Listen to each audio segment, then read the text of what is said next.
On this video, I'm going to try to share some basic 101 technology that I've used to polish titanium parts. I've made parts out of titanium for model planes, basically landing gears, for many years where they required polishing. I've found some useful information that I think I can share, and we've put this to use on the motorcycles that we have in our collection. We've polished a lot of the titanium exhaust parts. I'll show some of this in real time. And a couple of the little tricks for basically when you don't want to take an exhaust pipe off the bike, but you want to polish it. If you take it off the bike, it's a lot easier, but some people prefer to do it right on the bike, and I'll show how I've done that. Now, in my humble bike collection, there are several bikes that have titanium parts. Titanium is a lot harder than aluminum to polish, but it stays polished a lot longer once you polish it. Steel is probably the worst. It rusts up almost instantly sometimes. But titanium is a lot better if you spend the time to polish it. And any real good polish, Blue Magic, Meguiar's, Mothers, they all make polishes. For aluminum, the same polish that works on aluminum will usually work on titanium pretty well. I get my stuff from AutoZone or from Amazon. And this is one of the things when you don't want to take an exhaust pipe off the bike. Now, see, to take this part off the bike would make it, well, it'd be easier to take it down by the buffing wheel and do this.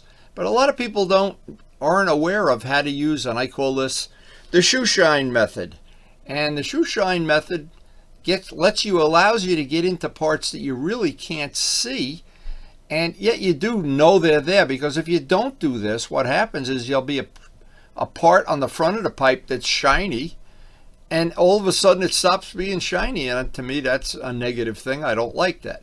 So this way, this is one shoe shine method. Now, this works real good on the front pipes too, when you can't get to them, or on a pipe like on a Moto Guzzi where you can get to the pipes, or BMW.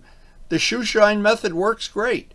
And you don't even need a power tool to do this. And then to maintain it, the whole secret to the whole thing is once it's polished, you spend that one day to really get it nice, refreshing it and making it go right back to where it's way better than new is a piece of cake. But now this is the total wraparound of the pipe. This takes a little more effort.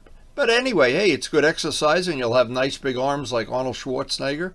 And on a day that it's raining or it's snowing or something that I can't ride, I like to do the polishing on the bikes.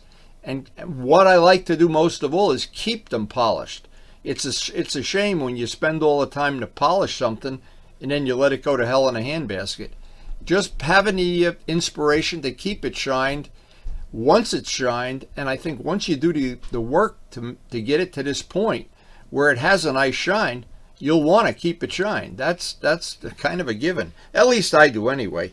And again, any really good polish for aluminum or steel works. I haven't found one that's a whole lot better than the other. They all work by hand, and they all work with power tools too. But the secret is turn it into a labor of love. In this case, on the R1, there's a pipe on both sides. And to do both of these pipes, yes, it is a labor of love. The hardest ones to do are the ones up under the front of the bike. And I like to do them anytime I take the front wheel off to basically change a tire, or in the case of this bike, I painted the wheels. Once I have the front wheel off the bike and it's up on a lift, up on a come along, getting in at the pipes is a piece of cake. Again, much easier to do when the front wheel is off the bike for maintenance or tires or whatever, is to get in there either with the electric drill or with the shoe shine method that works for me. So what this really allows you to do is you've gotten back into parts that you really can't see. But it does have an advantage in a lot of ways, because when you look at that part, if you didn't do this, again, there would be that big gap where it's shiny and then it turns to sandpaper. Well, by doing it this way, you avoid that, and it has the look of that you've taken it off the bike and taken it to the buffing wheel without having to take it to the buffing wheel. But there is, of course, extra labor when you do it by hand. By hand, everything is a lot more labor, but it always, to me, it always pays. Everything you do with polishing, in the end, I'm always glad I did it because it makes maintaining the bike so much easier. And especially if you come back from a ride where it's salty. Now here I'm polishing up the aluminum cap on the master, the rear brake cylinder. And the aluminum, yeah, it polishes up a little bit easier than titanium, but on the other hand, it dulls out in a month or two. Well, all the brackets that I made, this is an exhaust system I made that is on the bike, and I had to make the brackets. I made them out of aluminum, and they need constant maintenance. But I don't mind the maintenance because I love the fact I come back from a ride where the roads are wet or salty or dirty, and I can clean the whole bike up in a fraction of the time it would take as if I had everything on the bike flat black or flat or rough. But just keep in mind that any part you can take off the bike, the option it gives you when you take it off, you can get the parts you can't get if you don't take it off. You can also go to the buffing wheel and where it'll be a little bit quicker than using the electric drill. But even using the electric drill, it's a great way to do this. So even on the R1, these are little parts that just come off with a few fasteners. Take them right down to the buffing wheel. But the exhaust system, taking it off is a lot of work, so I like to use the shoe shine method. And on parts I can take off the bike, and it's good to know which you can and which you can't, doing them by hand works better. And while the parts are off the bike and you can run them down to the buffing wheel, boy, it just makes that much work and so much easier. And once I'm done with the shoe shine method, now these are the drill with all the attachments that I can get from Harbor Freight. This is going to allow me to do the spot that you actually see. The part you actually see where it's going to pick up light from the sun or from the lighting available. And then that part I can do with the drill. I can get at it. It's very easy, especially the front. The front pipes I can get in with that buffing pad. But I know I've got the whole pipe done all around too, and I won't have that what I call the edge where it's polished and it's not polished.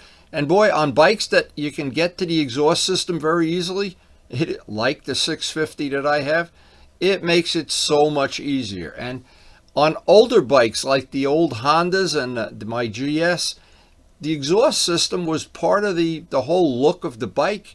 And once it starts to rust, and whether it's steel, chrome, titanium, aluminum, having these parts polished, they just keep a bike looking new long after the time when you think, oh, this is going to be an antique that's rusty and everything.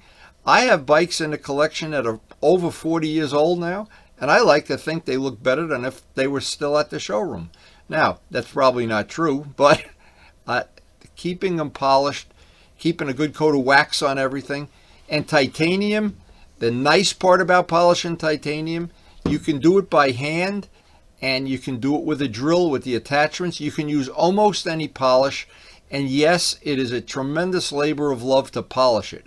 But once it's polished, it doesn't tarnish up anywhere near as close as aluminum or the worst one, steel. So the work that you put into it on a rainy or a snowy day, it's worth every minute because that bike is going to be easier to clean. It's going to look better. It's going to last longer. There's no downside to having a polished part. And to me, the biggest advantage of it is you go to a meetup or go to your friend's house, or if you're just riding out on the road, the bike, to me, absolutely looks like it's been cared for.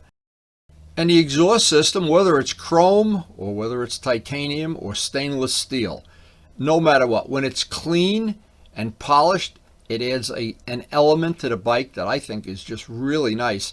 And in this case, I've had an aluminum muffler on the bike. I've had the Norton muffler that's chromed, and I've had a stainless steel muffler.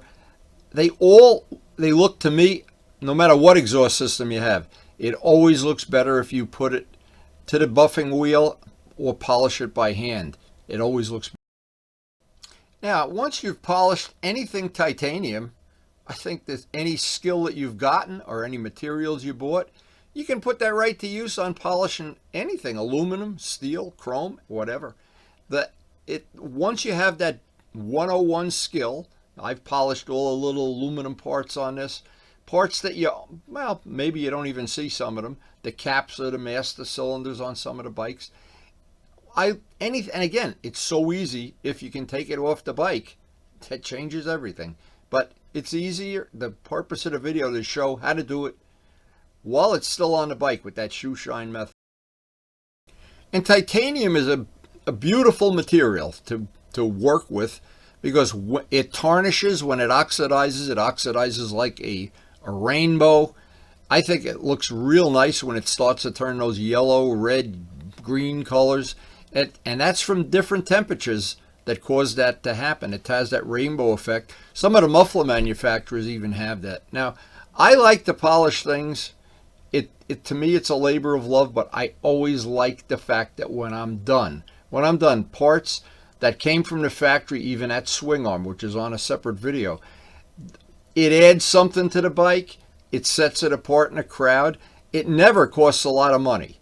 Polishing parts is one of the things that almost costs no money at all. It's just labor that you pay for. And on a bike like the R1, there are a lot of little bolts that come off and screws and little covers and the muffler brackets. And when I'm done with it, I always think I've just made the bike a little unique. And every time I park next to one that isn't polished, I'm always glad I polished the stuff that I did. But it is, and you always have to keep in mind, it really is ultimately just a labor of love. And it's something, if you don't enjoy doing it, maybe it's not worth it. But if you enjoy it, it'll make your day complete. So I hope from the video you've picked up some good basic information or some inspiration to go polish something on your bike. To me, it's a personal thing. I like the bike always to be clean, as many parts as I can polish, maybe a little custom painting along the way. And I always like having a unique bike, not one that looks like the cookie cutter just cut it out. Anyway, that's just me. And we do have a lot of useful information on the channel. I hope some of it benefits you personally and collectively. And I always like to think sharing the passion for motorcycles is what our channel is about. And most of all, because we want to go ride them. Without riding them, it's not worth it.